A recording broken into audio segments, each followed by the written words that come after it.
नमस्कार, संथाल हुल एक्सप्रेस में आपका स्वागत है। झारखंड में कैग में गड़बड़ी। अब खबर विस्तार से। झारखंड विधानसभा में गुरुवार को सीएजी यानी कैग की रिपोर्ट पेश की गई, जिसमें कई तरह की खामियों को उजागर किया गया है। भारत सरकार के नियंत्रक और महालेखा परीक्षक की रिपोर्ट में उपयोगिता प्रमाण पत्र नहीं दिए जाने पर विभागों में अनियमितता की आशंका जाहिर की गई है। वित्तीय लेख पर टिप्पणी में लिखा गया है कि वर्ष 2023-24 के दौरान विभागों द्वारा सहायक अनुदान के तौर पर दी गई 19,125,000.88 करोड़ की राशि के विरुद्ध 5,209 उपयोगिता प्रमाण पत्र राज्य सरकार के निकायों और प्राधिकारों के द्वारा जमा नहीं कराए गए। कैग की रिपोर्ट में आपत्ति दर्ज कराई गई है कि इस राशि का व्यय किस प्रयोजन में किया गया है, इससे संबंधित कोई जानकारी नहीं दी गई। इसके अलावा रिपोर्ट में जिक्र है कि 42,158 उपयोगिता प्रमाण पत्र से संबंधित 11,40,35.62 करोड़ की राशि जारी हुई थी। इसके उपयोगिता प्रमाण पत्र भी 31 मार्च 2024 तक बकाए थे। रिपोर्ट में जिक्र है कि उपयोगिता प्रमाण पत्र का अधिक संख्या में लंबित रहना निधि के गलत उपयोग और अनियमितता की आशंका को बढ़ाता है।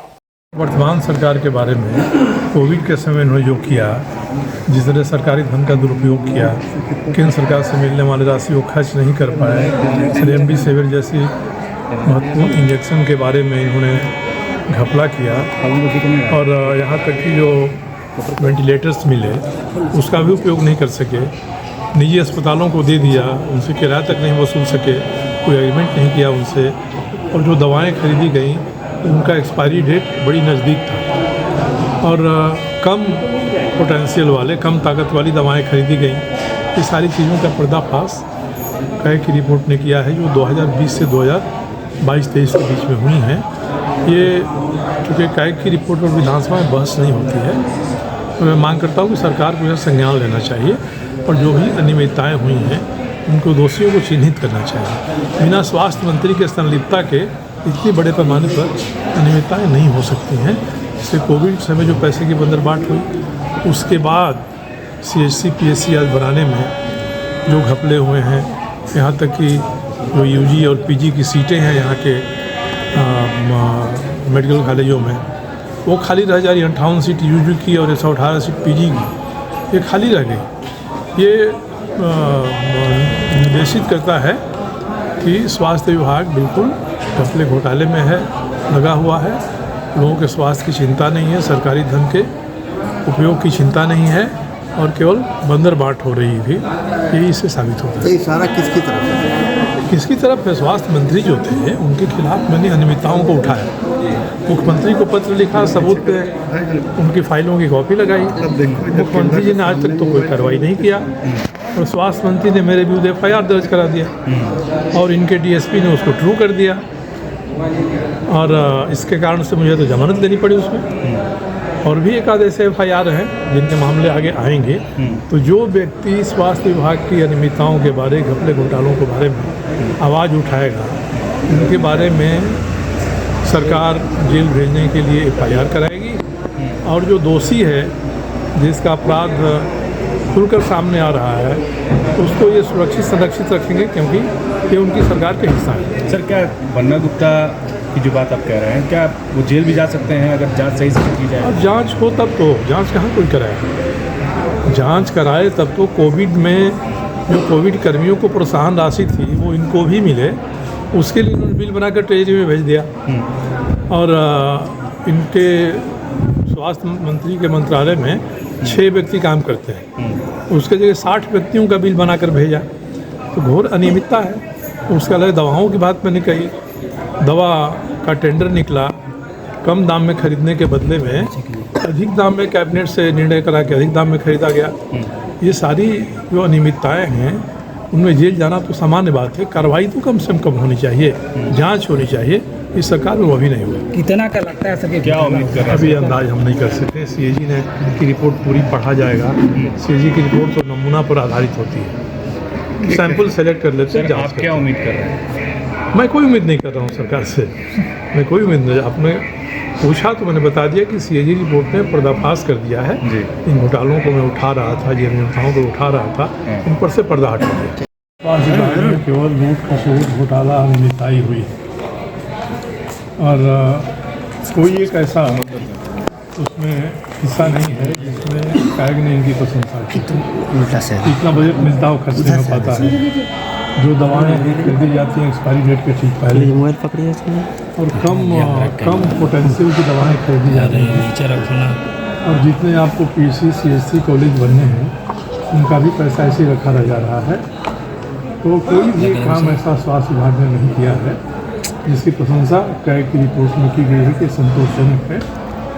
और जिस तरह की अनियमितताएँ आई हैं उससे लगता है कि बिना तत्कालीन मंत्री की सहभागिता के संभव नहीं है। तो कैग की रिपोर्ट पर तो विधानसभा में बहस नहीं होती है, मगर मैं सरकार से मांग करता हूँ कि इसके आधार पर जांच कराए और जांच करा के दोषी व्यक्ति चाहे सेक्रेटरी हो, मंत्री हो, अधिकारी हो, उनको दंडित करे। मैंने तो एक मामला उठाया था अनियमितता का, मुख्यमंत्री जी को ही लिखा था सबूत के साथ। कोई कार्रवाई तो मुख्यमंत्री जी ने नहीं की, मगर स्वास्थ्य मंत्री जी ने मेरे ऊपर FIR कर दी और यहाँ की पुलिस ऐसी है कि FIR को ट्रू कर दिया, मुझे उसमें बेल लेना पड़ा। और भी 2-3 FIR हैं उनके। तो जो व्यक्ति अनियमितताओं की बात उठाएगा उस पर सरकार FIR दायर करेगी और जब CAG की रिपोर्ट में ये अनियमितताएँ उजागर हो जाएंगी तो सरकार चुप्पी साध लेगी। मुझे लगता है कि ये बड़ा अपराध है स्वास्थ्य के क्षेत्र की अनियमितताओं पर पर्दा डालना, दबाना, उसके दोषियों को बचाना। वर्तमान स्वास्थ्य मंत्री कह रहे हैं कि कोविड के समय अच्छे काम हुए हैं। कोविड के समय तो केंद्र सरकार से जो सहायता मिली मुश्किल से उसका आधा खर्च होता। रेमडेसिविर इंजेक्शन की बड़ी चर्चा हुई थी, उसकी अनियमितता के बारे में सरकार को CAG ने आईना दिखा दिया। उसके बाद जो वेंटिलेटर्स आए थे उसमें क्या अनियमितताएँ, निजी अस्पतालों को मुफ्त में दे दिया गया, उनसे किराया भी नहीं वसूला गया। ये सारी चीज़ों को कैग ने दिया है। और कोविड में जितनी मनमानी स्वास्थ्य विभाग की है ये उसका दूसरा उदाहरण हो सकता है कि कोविड काल में भगवान भरोसे लोग रहे, स्वयंसेवी संस्थाओं के और ऐसे जागरूक नागरिकों के भरोसे लोग रहे। सरकार की तरफ से ऐसी कोई मदद नहीं मिली जिसमें कोविड में मरीजों की सहायता हो। आपने कहा है कि स्वास्थ्य मंत्री जेल तक जा सकते हैं कोविड स्वास्थ्य में। तो जांच हो जाए, कई कारनामे ऐसे हमको ले जा सकते हैं, मगर सरकार ही पर्दा डालेगी उन पर और जो इन मामलों को उठाएगा उसी को जेल भेजने के लिए FIR हो जाएगा। तो सरकार से न्याय की उम्मीद कहाँ की जा सकती है। Thank you. देखिए, जितना जरूरत का था उतना हम लोग खर्च किए। कहीं भी ऐसा नहीं है कि दवाई के चलते या जो साधन होता है कोविड में उसमें कमी देखते हैं उसमें क्या है। कहीं तो ऐसा हम लोग को नहीं लगा कि हम लोग कहीं कंजूसी किए हैं या इंतजाम में कहीं सारा इंतजाम हम लोग का हुआ। हेलीकॉप्टर से हम लोग लाए, जहाज से लाए।